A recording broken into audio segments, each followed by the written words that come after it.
Check out carmarshal.com. The link is in the description. They help support us.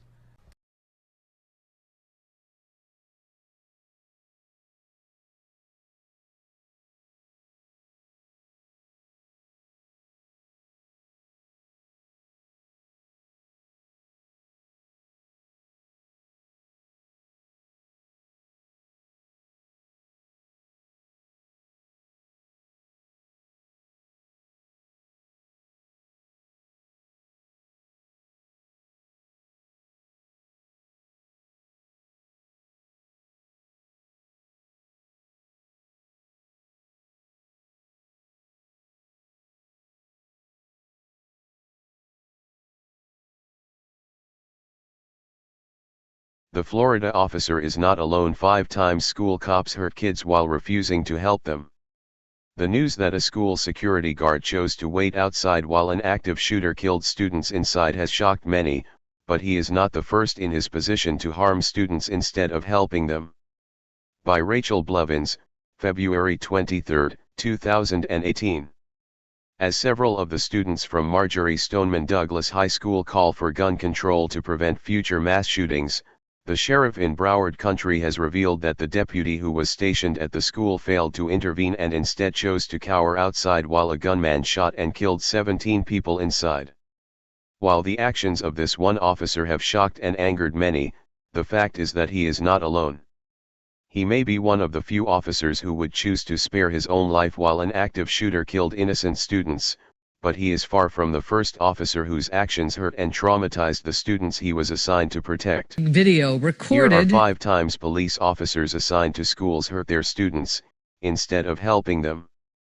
1. A school security officer was caught on video assaulting a handcuffed student with cerebral palsy in a wheelchair in Oakland, California. Former school security officer Mark Hell Mitchell was pushing a handicapped student to class when he began assaulting the student in the hallway, as shown on security cameras in May 2014. Francisco Martinez had cerebral palsy and was confined to a wheelchair, and although Mitchell should have been aware that the student's condition may require additional patience from the officer, he gave the opposite response. When Martinez reportedly slapped Mitchell's hand, the officer responded by handcuffing the student and unleashing a fury of punches that knocked Martinez out of his wheelchair and onto the floor. Following the assault, Mitchell lost his job, was convicted of felony assault, and was sentenced to 5 years of probation. 2. A school resource officer was caught on video assaulting a student for wearing the wrong uniform in Baltimore, Maryland. A school resource officer was caught on camera repeatedly slapping and kicking a 16-year-old student in March 2016 for the crime of wearing the wrong uniform to school. Officers accused the boy of trespassing on school grounds, but the school later confirmed that he was enrolled as a student, and he had just worn the wrong uniform. While the actions of Officer Anthony Spence may seem extreme, given the fact that the student did not appear to be a threat to him or anyone else, it should be noted that Spence was previously fired from his job as a Baltimore sheriff's deputy for the use of excessive force, and he arguably should never have had access to children. 3. A school resource officer was caught on video violently slamming a female student to the ground and then arresting her in La Mesa, California. At least 2 men stood by and did nothing as they watched a school resource officer grab a 17-year-old girl and violently slam her onto the ground before putting her in handcuffs. While the department supported the actions of the officer and insisted that he was following through on the request from teachers to escort the girl out of class, fellow students claimed there was more to the story. A family friend said that the girl asked to be excused from class because she did not feel well, and the teacher responded by accusing her of being on drugs, forcefully searching her backpack for illegal substances, and then attempting to send her to in-school suspension when she found pepper spray in the girl's backpack. 4. A school resource officer was caught on video violently assaulting a female student while removing her from class in Richland County, South Carolina. A school resource officer resorted to assault when he attempted to intervene after a teacher claimed that she asked one of her female students to leave the classroom in October 2015. While there were no reports of the girl becoming aggressive, violent, or combative, the officer is seen on video grabbing the student, placing her in a headlock, flipping her backward and then throwing her to the ground and dragging her several feet. Despite the fact that the cell phone footage of the assault went viral, the only people who faced disciplinary action for their roles in the attack were the girl who was assaulted by the officer, and the classmate who was courageous enough to film it. 5. A school security officer was caught on video choking, assaulting female students in Corpus Christi, Texas. When 2 middle school girls got into a fight in the schoolyard last week, they were apprehended by a school security guard who arguably did more physical damage to them than they would have done to each other. The guard was caught on video attacking both the girls who were taking part in the fight, and a third girl who attempted to intervene. He even put his hand on one girl's throat, forcing her to the ground with all of his weight, and then put his knee on her throat before forcefully flipping her over. It is not clear yet whether the officer will face charges for the assault. All of the incidents mentioned above received attention because they were caught on video. While the clear evidence does not guarantee that the offending officers face consequences for their actions, it does serve as a reminder that there are a number of incidences that are not caught on camera.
Hands behind your back.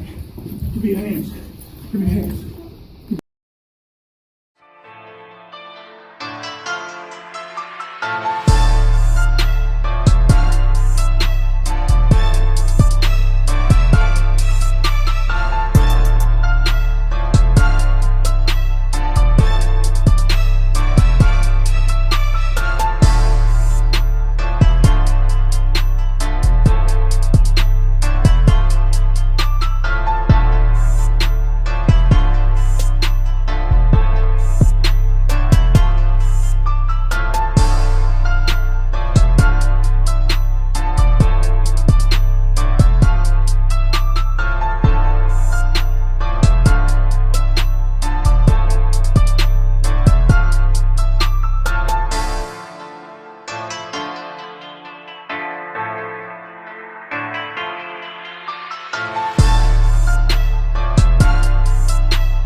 Breaking news, a shocking video recorded at a city school.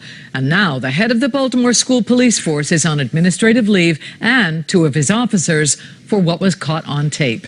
WJZ is live outside City School headquarters. Avajoy Burnett explains what happened. Avajoy? Well, the school system said it didn't even know about the video until WJZ brought it to their attention, and they said they are appalled at what they saw, a school police officer hitting and kicking a young man.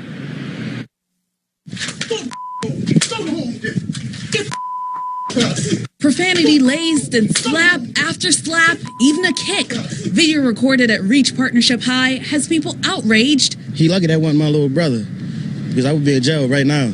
He had no right doing that. WJZ has now learned that the chief of Baltimore City School Police, Marshall Goodwin, has been placed on administrative leave. Baltimore City Schools says it didn't even know about the video until WJZ called them asking for an explanation. I was totally appalled at what I saw today. School leaders told WJZ that the police officer seen landing hit after hit will not be in the building Wednesday morning. He's been reassigned until the investigation is complete. I'm a parent, and I'm totally appalled at what I saw in that video.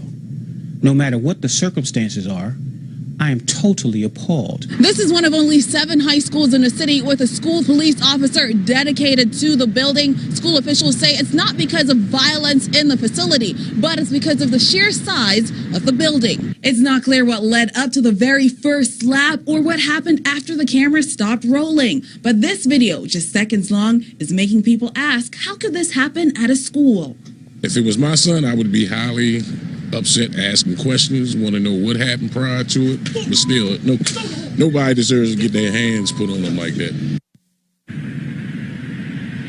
The school system doesn't know if the person in the video is a student, but the person who sent us that video says the person is in fact a student at the school. Reporting live, Avajoy Burnett, WJZ Eyewitness News. All right, thank you very much, Avajoy. Baltimore City Schools also did not identify the school police officer because it is a personnel matter. Go home, then. Get the fuck out of here. Go the fuck home. Go home, then. Get the fuck out of here. Go the fuck home. Go home, then. Get the fuck out of here. Go the fuck home. Go home, then. Get the fuck out of here. Go the fuck home. Go home, then. Get the fuck out of here. Go home, then. Get the out of here.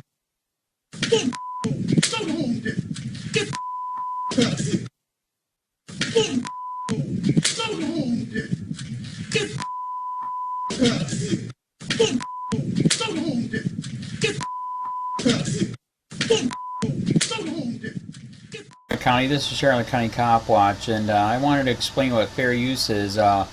You can use pieces of news articles if you're doing it for news reporting, you have commentary, and you're doing it for education purposes. So that's what fair use is, as you can see right here.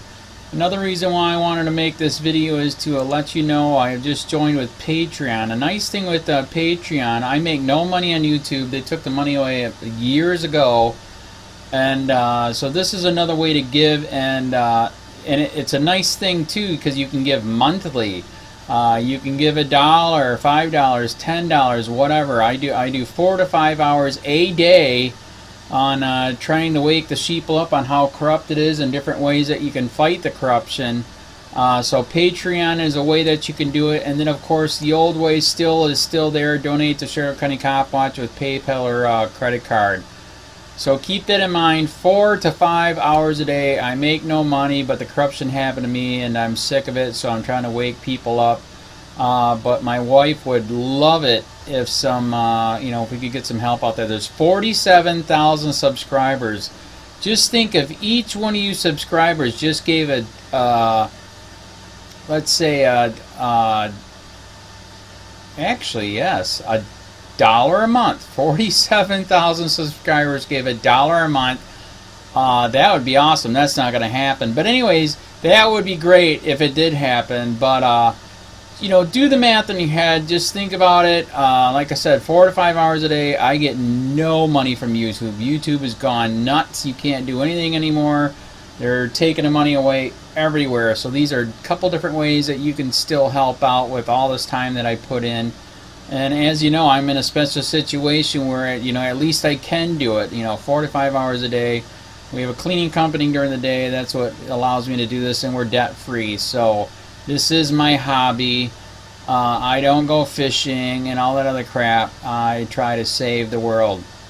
So help me out to make the wife happy, man. In fact, if you guys did give $1 a day, and there was 47,000 of you, and you did it, and each of you gave $1, And that was every month. Oh my God. Yes, I could quit. I could start suing them. Another idea too that we have is, you know, if I got, you know, some funds, we could actually contact everyone that has been ticketed and or arrested and put in jail and start sending them postcards to let them know we're here and to see if everything went all right, and if it didn't, find out their story. So we could even do more investigations and more lawsuits. Lawsuits take money. So just think about that. You know, 47,000 of you so far right now. You know, $1 a day. I mean, $1 a month on Patreon, or $5 a month Patreon, 10, 20, whatever. Just do the math in your head, help out. This is a lot of work every single day. Thanks.